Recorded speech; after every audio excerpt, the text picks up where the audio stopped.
बिस्मिल्लाहिर्रहमानिर्रहीम। अस्सलाम वालेकुम नादरीन, आप यूट्यूब चैनल देख रहे हैं। मैं इमरान खान हूँ। इससे पहले कि मैं रूटीन की खबरों की तरफ जाऊँ, एक अच्छी खबर है आपके साथ मैं शेयर कर देता हूँ। और वो ये है कि जो बहुत सारे लोग ओवरसीज़ हैं जो पाकिस्तान में नहीं रहते, चाहे वो यूरोप में रहते हैं, अमेरिका में रहते हैं, ऑस्ट्रेलिया में रहते हैं, गल्फ़ कंट्रीज़ में रहते हैं, तो वहाँ उन्हें चंद मुश्किलात पेश आती हैं। उनमें से एक मुश्किल ये भी है कि वो अपने बच्चों को जब कुरान पाक की तालीम देना चाहते हैं तो उनको कारी हजरात नहीं मिलते या ख़वातीन नहीं मिलती जो बच्चों को वहाँ तालीम दें, और वो इसको मैनेज नहीं कर पा रहे होते। टाइम मैनेज करना भी मुश्किल होता है। तो लिहाजा ये प्रॉब्लम बड़े लंबे अरसे से हम सुनते आ रहे थे। तो मेरे कुछ दोस्त हैं जिन्होंने बड़ी मेहनत करने के बाद, और ये 2-3 मुल्कों से इनका ताल्लुक़ है, इन्होंने पहले आपस में एक टीम बनाई और उसके बाद बड़ी मेहनत करके इन्होंने एक वेबसाइट तैयार की है। और ये बड़ी शानदार चीज़ है, बड़ी हाई टेक है। मैंने इसको ट्वीट भी किया हुआ है वैसे सोशल मीडिया पे, आप इसको देख सकते हैं जाकर। ऐसा है कि karivel.com, यानी ये लिखा हुआ भी आ रहा है आपके सामने। इसको जब आप खोलेंगे इंटरनेट पे तो आपके सामने एक वेबसाइट खुल जाएगी। ये एक जदीद तरीन वेबसाइट है और इसके ज़रिए से पूरी दुनिया में आप कहीं भी मौजूद हैं, किसी भी मुल्क में मौजूद हैं, आप इस पर रजिस्ट्रेशन करने के बाद ख़ुद भी कुरान पाक पढ़ सकते हैं और अपने बच्चों को या बच्चियों को भी कुरान पाक पढ़ा सकते हैं। यहाँ पे दोनों तरह की ऑप्शन है। मर्द जो है वो उस्ताज़ा भी मौजूद है, ख़वातीन उस्ताज़ा भी मौजूद है। ना सिर्फ यहाँ पे कुरान पाक की तालीम हासिल की जा सकती है बल्कि इसके साथ साथ दीनी मसाइल भी पूछे जा सकते हैं। इसमें एक बड़ा ज़बरदस्त फ़ीचर ये है कि वालिदैन जब भी फ्री हों, जब भी उनके पास वक्त हो और वो चाहें कि वो देखें कि उनके बच्चों ने आज कुरान पाक कैसा पढ़ा और कहाँ तक पढ़ा और कुरान क्लास के अंदर उन्होंने क्या सीखा, तो वो जो क्लासेस हैं वो रिकॉर्ड पड़ी हुई होती हैं इस वेबसाइट के ऊपर।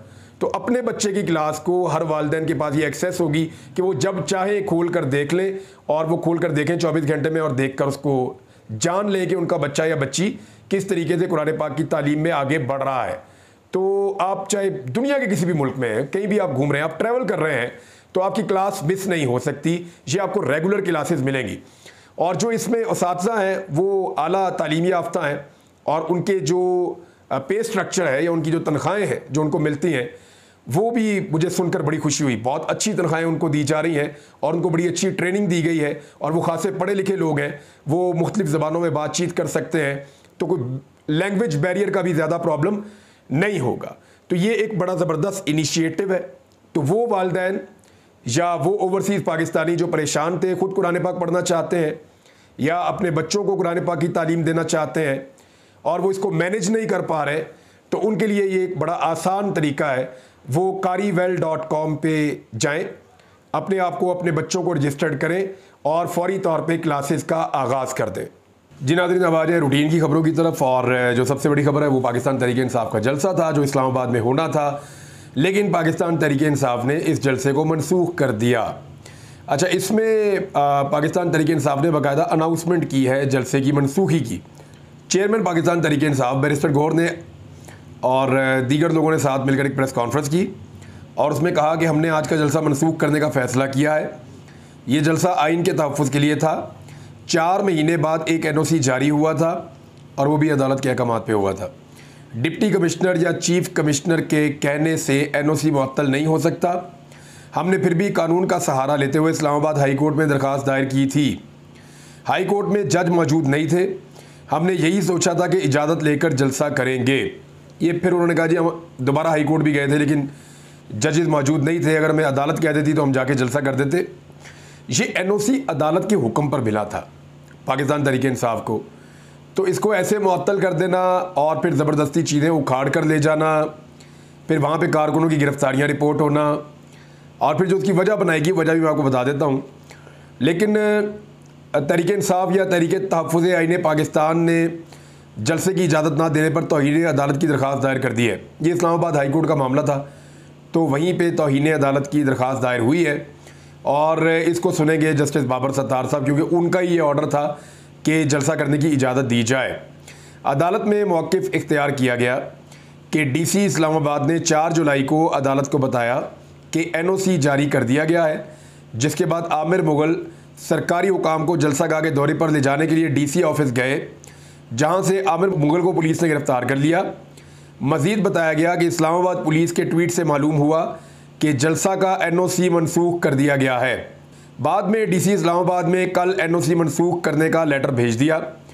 अदालती हुक्म के बावजूद तरनौल जलसे का NOC मुअत्तल करना तौहीन अदालत है। अदालत NOC मनसूख करने वालों के खिलाफ तौहीन अदालत की कार्रवाई करे। तहरीके तहफ़्फ़ुज़ आईन पाकिस्तान को जलसे की इजाज़त ना देने पर दायर दरख्वास्त में चीफ कमिश्नर और DC और IG और SHO थाना तरनौल और दीगर को फरीक बनाया गया है। उसमें कहा गया कि जलसा की इजाज़त देने के अहकाम जारी किए जाएँ दोबारा से। अब तो ये जलसा मेरे ख्याल में मुहर्रमुल हराम के दिनों के बाद होगा और अब ये 1 हफ़्ता आगे चला जाएगा जलसे की डेट। बाद में फिर जलसा होगा और होगा नहीं होगा कैसे होगा ये चीज़ें आने वाले दिनों में पता चलेंगी। फरीकैन को अदालती अहकामात पर अमल दरामद का हुक्म दिया जाए और PTI कारकुनों को हरासा करने से रोकने के अहकामात भी दिए जाएँ। बैरिस्टर गौर समेत पाकिस्तान तहरीक इंसाफ की क़यादत इस्लामाबाद हाई कोर्ट पहुँची, जहाँ जलसे का इजाज़तनामा मनसूख करने की दरख्वास्त को समाअत के लिए मुकर्रर करने की इस्तदा की गई। इस मौके पर उमर यूब भी थे, उमैर नियाज़ी भी थे, शहरियार आफरीदी भी थे और सनाउल्लाह मस्ती खेल भी थे और शाहिद खटक और दीगर रहनुमा पाकिस्तान तहरीक इंसाफ के वहाँ पे मौजूद थे। दूसरी जानिब इस्लामाबाद पुलिस ने भी एक अपनी मीटिंग की थी और इस हवाले से मीटिंग थी, लेकिन उसका एलामिया इस किस्म का नहीं था। लेकिन उन्होंने कहा जी हम सारे एक टीम है पुलिस वाले और मिलकर अमन व अमान की सूरत हाल को यकीनी बनाएंगे।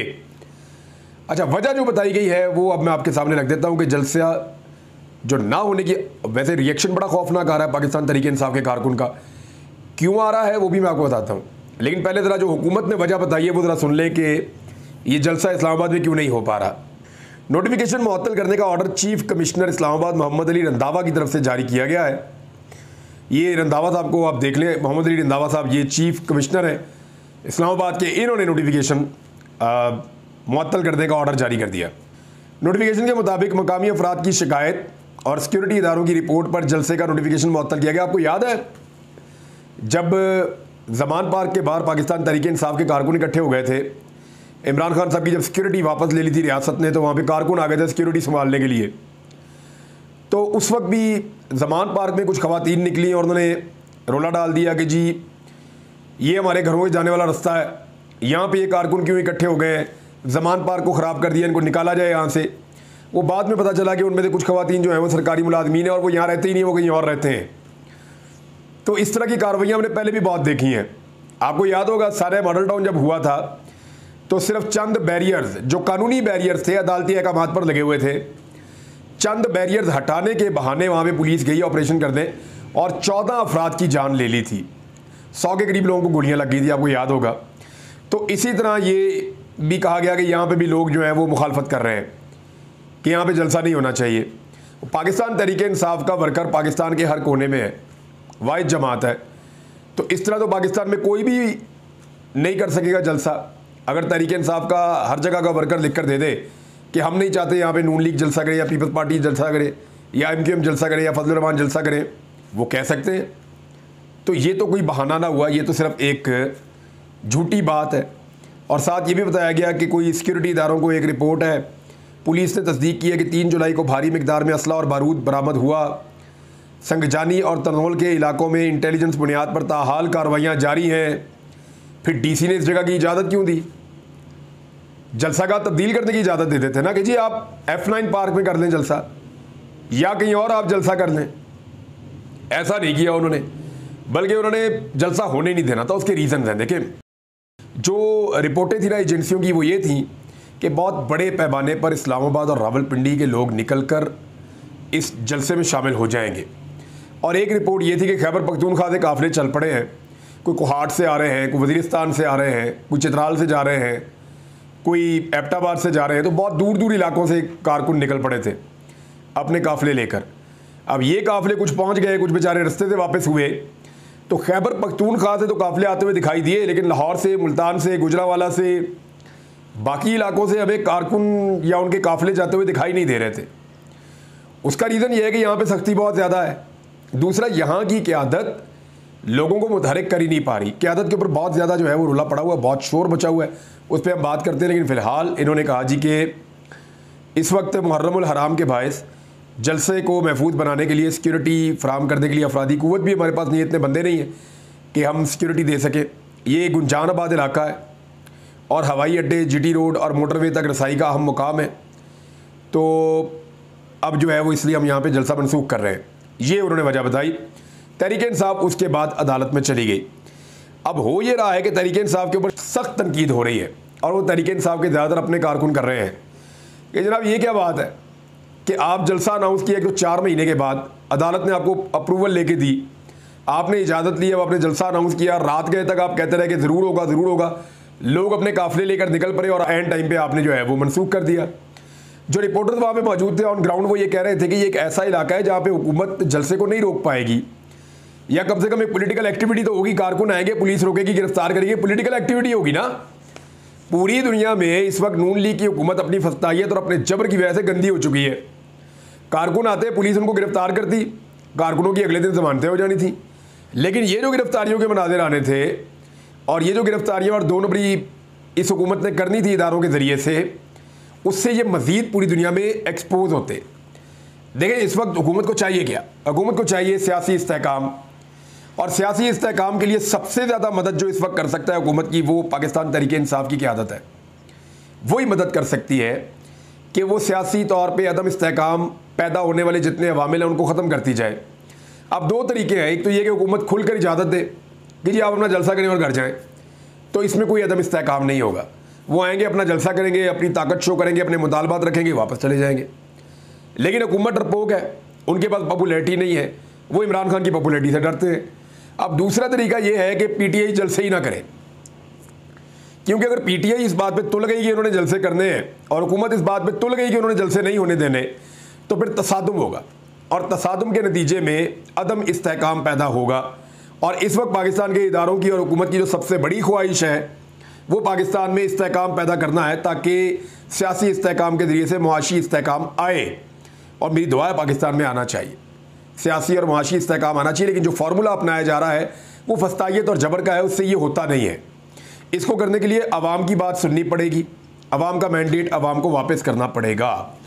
उमर यूब साहब ने कहा कि डीसी इस्लामाबाद हुकूमत के टाउट बने हुए हैं, ये डीसी को डांटने से फ़ायदा कोई नहीं है, वो बेचारे मजबूर ऑफिसर्स होते हैं, लेकिन इनके ऊपर केसेस तो करने चाहिए ताकि इनके ऊपर दबाव पड़े, और अगर कोई कानून तोड़े तो उसके ऊपर कानूनी कार्रवाई होनी चाहिए ताकि आइंदा दूसरा शख्स कानून तोड़ते हुए 10 दफ़ा सोचे। अब मुझे एक बात समझ नहीं आती कि खैबर पख्तूनख्वा से काफ़िले बुलाने की क्या ज़रूरत है अगर तरनौल फाटक के ऊपर पाकिस्तान तहरीक इंसाफ जलसा कर रही है। तो यानी अली अमीन गंडापुर ने भी कहा कि खैबर पख्तूनख्वा से आने वाले काफ़िले कल इस्लामाबाद की सरहदों से टकराएंगे, ये स्टेटमेंट उन्होंने दिया था। क्या ज़रूरत है खैबर पख्तूनख्वा से काफ़िले लाने की? क्या इस्लामाबाद और रावलपिंडी के लोगों ने पाकिस्तान तहरीक इंसाफ को वोट नहीं डाला? इस्लामाबाद की तीनों सीटें 50-50 हज़ार की लीड से तहरीक इंसाफ जीती है, और इतनी और इससे ज़्यादा की लीडों से रावलपिंडी की 13 सीटें पाकिस्तान तहरीक इंसाफ जीती है। जहाँ पे चारों तरफ की 16 नशिस्तें आप जीते हैं, वहाँ पे आपको दूसरे सूबे से बंदे बुलाने की क्या ज़रूरत है? आपकी तो आवाम यहाँ मुकामी जगह से पूरी हो जानी चाहिए, जुड़वा शहरों से, और इतनी बड़ी तादाद में लोग निकलने चाहिए। ये तो सिर्फ क़यादत का काम है कि क़यादत आवाम तक मैसेज कैसे पहुँचाती है, आवाम को कैसे मोटिवेट करती है और उन्हें कैसे जलसागाह तक लाती है।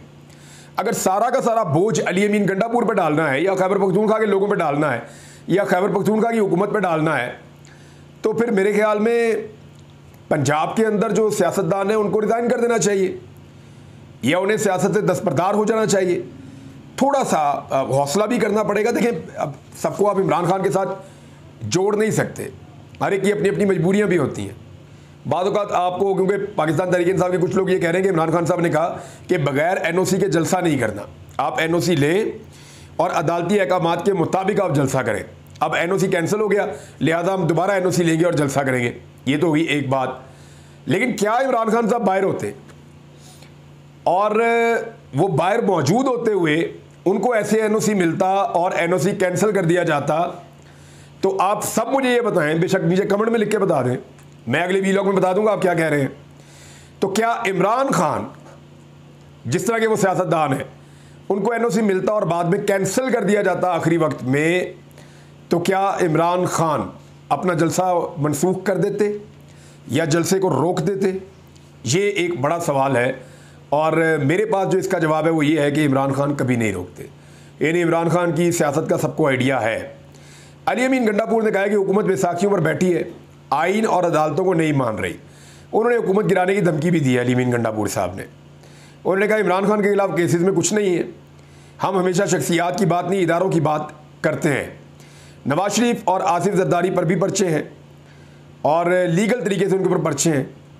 APC में शिरकत का फैसला इमरान खान साहब का है, मुज़ाकरात के लिए तैयार है, लेकिन पहले मैंडेट वापस करें। अगर इमरान खान ने भूख हड़ताल की तो ये पूरी कौम की तरफ से भूख हड़ताल होगी। देखिए इमरान खान की जो भूख हड़ताल है ना, उसके असरात पूरी दुनिया में जाएंगे, क्योंकि अगर इमरान खान ने कहा कि मैं आज से भूख हड़ताल कर रहा हूँ तो फिर पूरे पाकिस्तान में भूख हड़ताल हो जाएगी, कारकुन करेंगे, हर जगह बैठ कर करेंगे। उसके अलावा आप ये देखेंगे कि दुनिया भर में भूख हड़ताल हो जाएगी, मुख्तलिफ मुल्कों के अंदर लोग भूख हड़ताल करेंगे, उसको सपोर्ट करेंगे, आलमी मीडिया के अंदर बड़ी बड़ी खबरें छपेंगी और हुकूमत के ऊपर बहुत ज़्यादा दबाव बढ़ जाएगा। नाज़रीन, पाकिस्तान में एक नई जमात भी लॉन्च हो गई है और मैं तफसील से बाद में इसके बारे में बात करूँगा। अवाम पाकिस्तान पार्टी है, सब्ज़ और नीले रंग का इनका झंडा है और इनका नारा है बदलेंगे निज़ाम। निज़ाम बदलने के दावे और नारे पाकिस्तान की तकरीबन हर पॉलिटिकल पार्टी ने लगाए हैं। क्या कोई बदल पाया? अब तक तो नहीं हुआ। ये पार्टी ऐसी क्या इसमें अलग है या इसमें क्या ऐसा है कि ये निज़ाम को बदल सकती है? मैं इसके ऊपर एक डिटेल में आपको वीलॉग करके बताऊंगा ये कौन लोग हैं, इन्होंने पार्टी क्यों बनाई है, इनके मकसद क्या है और ये किस तरफ लेकर जाएंगे। लेकिन इस वीलॉग में अब तक के लिए इतना ही। अपना ख्याल रखिएगा, अपने इस चैनल का भी। अल्लाह हाफ़िज़।